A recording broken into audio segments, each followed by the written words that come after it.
Hi, I'm Paul Pasulka, Ivy Masters Learning Center at ivymasters.com. And today we're going to look at Test 3, Section 4, number 27, which reads, a rectangle was altered by increasing its length by 10% and decreasing its width by p%. If these alterations decrease the area of the rectangle by 12%, what is the value of p?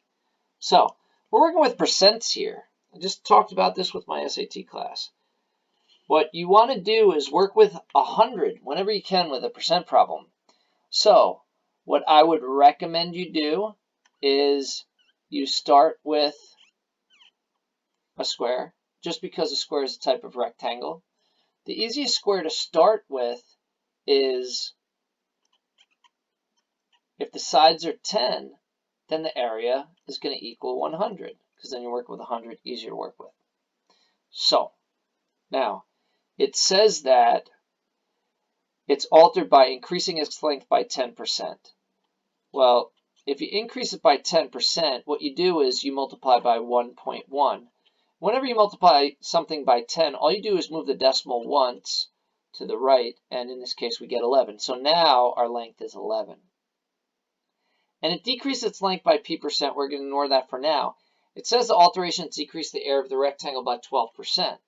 So decrease 100 by 12%, it's actually, your new area is going to be 88. It's the same as subtracting 12 from 100. It makes it very easy.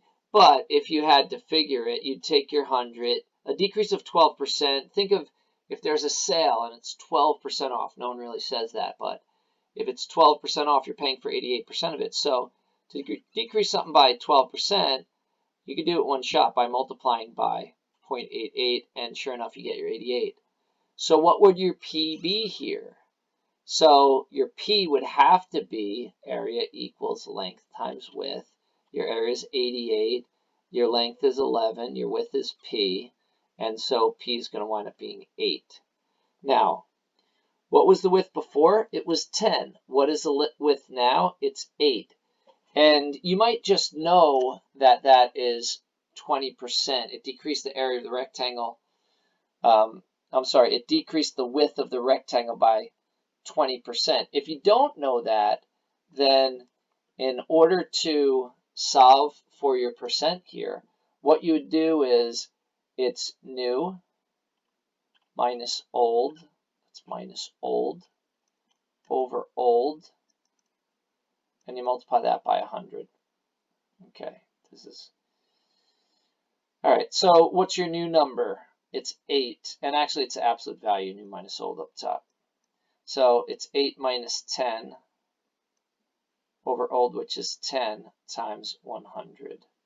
And so it's absolute value of negative 2 over 10 times 100. And the 100, the 10 could cancel with the 100, make that into a 10. Absolute value of negative 2 is 2. 2 times 10 will give you your answer, which is 20. Thank you for joining us today. If you like this video, click like. You could share it with someone who has trouble with percent problems or with area geometry type problems, or you could tag them in the comments. If there's any video you'd like to see shot from any past PSAT or SAT or ACT, you can leave that in the comments as well. I'd be happy to shoot a video on it. And click subscribe so you don't miss anything. Have a great day, everybody.